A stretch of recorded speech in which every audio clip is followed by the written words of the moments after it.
নিৰ্বাচনৰ কাৰণে যি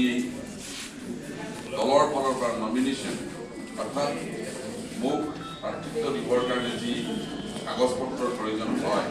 সেই কাগজ পত্ৰ আনিবৰ কাৰণে গুৱাহাটীলৈ গৈছোঁ। ইতিমধ্যে কাগজ পত্ৰ লৈ আহিছোঁ আৰু অহা 23 তাৰিখে আমি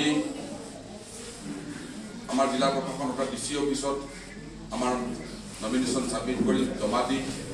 সেইদিনাখন সকলোকে নিমন্ত্ৰণ কৰিছোঁ। সকলোৱে আহিব আৰু লগত যাকে পায় আপোনাৰ নিজৰ নাম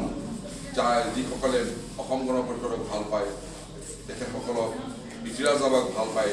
তেখেতসকলক আৰু আপোনালোকক যিসকলে ভাল পায় তেখেতসকলক